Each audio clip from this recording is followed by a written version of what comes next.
बिस्मिल्लाहिर्रहमानिर्रहीम। बीवी को हम बिस्तरी का कौन सा तरीका पसंद है? बिस्तरी के ऐसे दो तरीके जिसकी औरत खुद तमन्ना करती है और शरीयत में कौन कौन से तरीकों से कुर्बत कर सकते हैं, जानने के लिए वीडियो को आखिरी तक देखिएगा। मोहतरम नाज़रीन, मर्द जानते हैं कि औरत को क्या चाहिए, सेक्स के दौरान औरत को किस बात से लुत्फ आएगा, उसे क्या चाहिए। मर्दों की यही सबसे बड़ी भूल है कि हर औरत एक जैसी नहीं होती। आप अपने तजर्बे की बुनियाद पर कुछ अंदाज़ा लगा रहे हैं कि ठीक है, लेकिन आपका अंदाज़ा हर बार सही हो ये ज़रूरी नहीं। आपको मालूम होना चाहिए कि औरत मुतमईन हुई या नहीं। ये जिनसी लुत्फ़अंदोज़ी का तजर्बा करने जैसी बात है, उसे बयान नहीं किया जा सकता। ये तभी मालूम हो सकता है जब आप खुद तजर्बा करते हैं। आपकी साथी को सेक्स के दौरान ज़्यादा लुत्फ़ आया कि नहीं, ये जानने का एक ही तरीका है कि आप उससे उस मौजू पर खुल कर बात करें।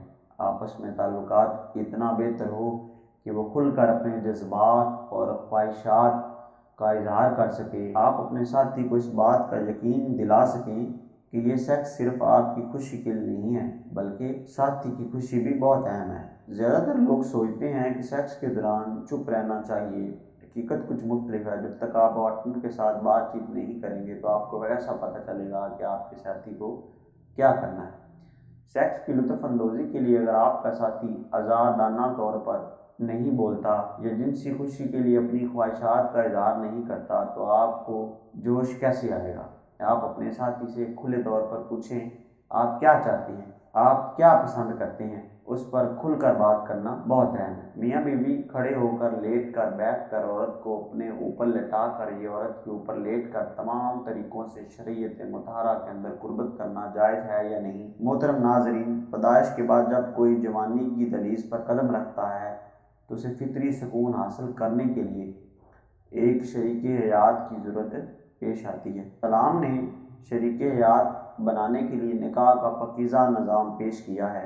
निकाह से इनफरादी और समाजी दोनों सतह पर फसाद बिगाड़ का उज़र ख़त्म हो जाता और घर से लेकर समाज तक साले माशे की तमीर होती है। निकाह करके दो अजनबी आपस में प्यारा मोहब्बत में इस कदर डूब जाते हैं कि जहाँ प्यार, मोहब्बत और अपनायत कदीम रिश्ता नज़र आता है। बीवियाँ बीवी एक दूसरे का लिबास बन जाते हैं। पकीज़ा ताल्लुक़ यानी अक़द निकाह के बाद आपस की सारी अजनबियत और सारा पर्दा उठ जाता है। गोया दोनों एक जहाँ दो कालिब हो जाते हैं। ये अल्लाह का बंदों पर बड़ा आसान है। मियाँ बीवी के जिनसी मिलाप को अरबी में जमा और उर्दू में हम बिस्तरी से ताबीर करते हैं। जिस तरह इस्लाम ने निकाह का पाकीज़ा निज़ाम दिया है, उसी तरह जमा के भी साफ सुथरे रहनुमा असूल दिए हैं। इन असूलों की जाकारी हर मुस्लिम मर्द ख़तून पर ज़रूरी है।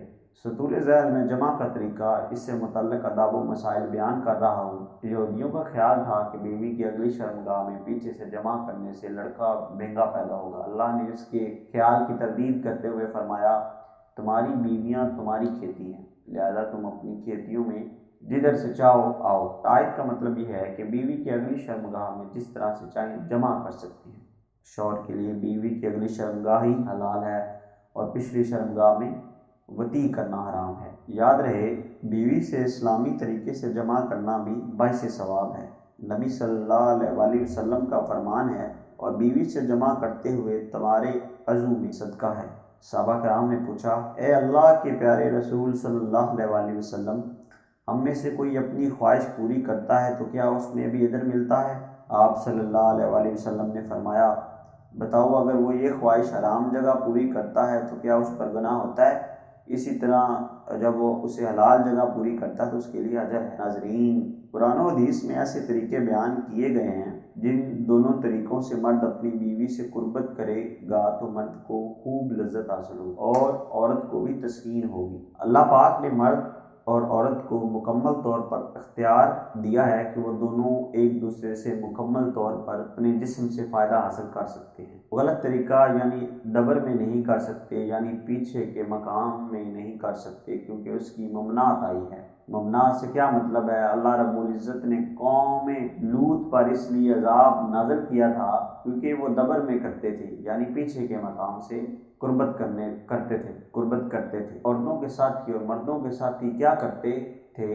बहरहाल शरीयत में इस तरीके से करने की ममनात आई। नाज़रीन, यहाँ से बच्चा पैदा होता है, चाहिए कि उसको उल्टा लिटा कर करें या सीधा लिटा कर करें, इसमें कोई कबाहत नहीं है। یعنی آپ نے اپنا مقام تبدیل نہیں کرنا۔ آج کی سائنس بھی اقرار کرتی ہے اور ڈاکٹر حضرات بھی اقرار کرتے ہیں کہ اگر ان دونوں طریقوں سے قربت کی جائے تو عورت کو خوب لذت حاصل ہوگی اور مرد بھی تسکین حاصل کرے گا۔ اب وہ دو طریقوں کی وضاحت کرتے ہیں۔ پہلے طریقے میں عورت کو نیچے لٹا لیں اور اس کے اوپر خود لیٹ جائیں۔ قرآن پاک میں اللہ پاک فرماتے ہیں یعنی جب مرد نے عورت کو ڈھانپ لیا تو اس میں ہمراہ گیا دوسرا طریقہ جو کہ قربت کرنے کا ہے، جس میں عورت کو بہت زیادہ لذت آتی ہے۔ اس کے بارے میں حدیث مبارکہ میں ہے کہ یعنی مرد جب فرش عربی میں عورت کی شرمگاہ کو کہتے ہیں کہ اس کی چاروں جانب بیٹھ جائے اور دونوں رانوں کے درمیان بیٹھ جائے اور بیٹھ کر اس کی دونوں ٹانگوں کو اٹھا لے اور اپنے کندھوں پر رکھ لے اور مرد اس طریقے سے قربت کرے، یعنی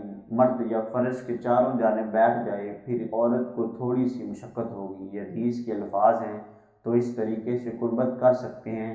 یہ دو طریقے ہیں جن کو شریعت نے پسند کیا ہے، جس سے مرد عورت دونوں کو سکون حاصل ہوتا ہے، اولاد ہونے سے عمل ٹھہرنے کے زیادہ سے زیادہ امکانات ہوتے ہیں۔ اللہ پاک ہمیں شریعت کے مطابق زندگی بسر کرنے کی توفیق عطا فرمائے اور ہمیں 5 وقت کا نماز باجماعت ادا کرنے کی توفیق عطا فرمائے۔ آمین ثم آمین۔